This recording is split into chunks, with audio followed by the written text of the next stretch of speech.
ଦୁନିଆଟା ବହୁତ ଜଟିଳ ଲୋକମାନେ ବହୁତ ଖରାପ ଯିଏ ଭାବିବ ସେ ଜଣେ ଭଲ ହାସ୍ୟ ଅଭିନେତା ହେଇପାରିବନି, ଭଲ କମେଡିଆନ ହେଇପାରିବନି। ମଣିଷର ଦୃଷ୍ଟିକୋଣ ଯଦି ସରଳ ହୁଏ, ସହଜ ହୁଏ, ଆଉ ସେ ଯଦି ସରଳ ବିଶ୍ୱାସୀ ହୁଏ, ସେ ଜଣେ ଭଲ ହାସ୍ୟ ଅଭିନେତା ହେଇପାରିବ ବୋଲି ମୋର ବ୍ୟକ୍ତିଗତ ବିଶ୍ୱାସ।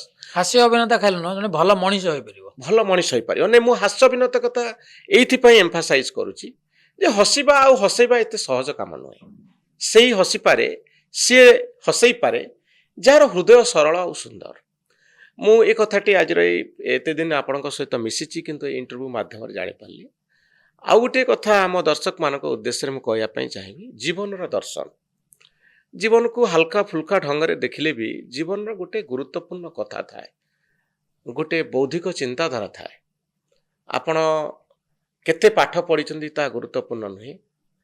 ଜୀବନ ଆପଣଙ୍କୁ କ'ଣ ଶିଖେଇଛି, ପରିବେଶରୁ ଆପଣ କ'ଣ ଶିଖିଛନ୍ତି, ଆପଣଙ୍କର ଜୀବନର ଅଭିନୟ ଆପଣଙ୍କୁ କ'ଣ ଶିଖେଇଛି, ଏ ସବୁ କଥାକୁ ଯଦି ମୁଁ ତର୍ଜମା କରେ, ମୋତେ ଲାଗେ ଯେ ଭିତରେ ଭିତରେ ଆପଣ ବି ଜଣେ ଦାର୍ଶନିକ, ଯିଏ ଜୀବନର ସହଜ ଆଉ ସରଳ କଥାକୁ ଗୁରୁତ୍ୱର ସହିତ ଦେଖନ୍ତି। ସେ ବୁଢ଼ା ବୁଢ଼ୀଙ୍କ ଚରିତ୍ରକୁ ଆମେ ଅତି ହାଲକା ଭାବରେ ଦେଖିପାରିବା। ଜଣେ ବୁଢ଼ା ବୁଢ଼ୀ କେମିତି କହୁଛନ୍ତି, କ'ଣ କରୁଛନ୍ତି, ଆମକୁ ହସେଇ ଦେଇପାରେ, କିନ୍ତୁ ତା ଭିତରେ ଯେଉଁ ଜୀବନ ଦର୍ଶନ ଅଛି, ଗୋଟେ ବୁଢ଼ୀର ଦୁଃଖ କ'ଣ, ଗୋଟେ ବୁଢ଼ାର ଦୁଃଖ କ'ଣ, ସେ ହସିଲେ କେମିତି ଖୁସି ହେଉଛି, ତାର ଏକ୍ସପ୍ରେସନ୍ କ'ଣ, ସେ କେମିତି ନିଜର କଥାକୁ ପ୍ରକାଶ କରୁଛି। ବୟସ ବଢ଼ିଗଲେ ଲୋକମାନେ କେମିତି ପ୍ରକାଶ କରନ୍ତି ନିଜର କଥାକୁ।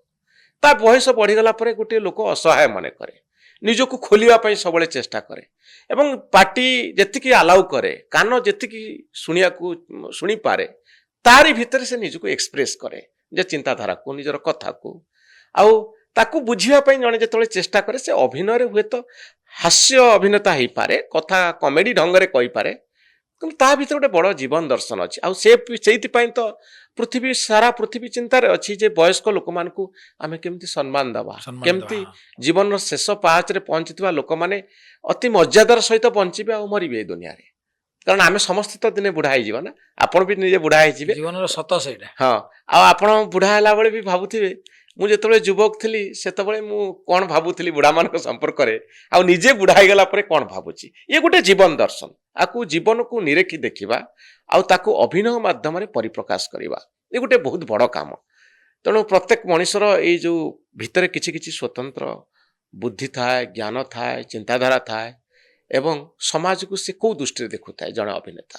ତେଣୁ ମୋର ଏହା ଶେଷ ମନ୍ତବ୍ୟ କାର୍ଯ୍ୟକ୍ରମରେ ଯେ ଜୀବନକୁ ଆପଣ ନିରେଖି ଦେଖନ୍ତି, ଆଉ ପ୍ରତ୍ୟେକ ମଣିଷ ଭିତରେ ଅଭିନୟ ଖୋଜୁ ଖୋଜୁ ତା ମୁଣ୍ଡ ଭିତରେ ଚାଲିଥିବା ଚିନ୍ତାଧାରା, ସାରା ଦୁନିଆ ପାଇଁ ତାର ବାର୍ତ୍ତା କ'ଣ, ଆଉ ମଣିଷ ସମାଜର ଦୃଷ୍ଟିକୋଣ କ'ଣ ହେବା ଦରକାର, ଆମର ସମାଜ ପ୍ରତି ଦାୟିତ୍ୱ କର୍ତ୍ତବ୍ୟ କ'ଣ ରହିବା ଦରକାର, ତାକୁ ମଧ୍ୟ ଆପଣ ପରୀକ୍ଷା କରନ୍ତି ମଞ୍ଚ ଅଭିନୟ ବାହାରେ।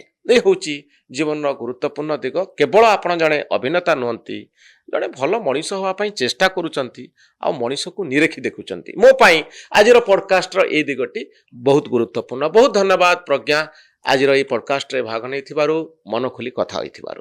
ଧନ୍ୟବାଦ, ନମସ୍କାର।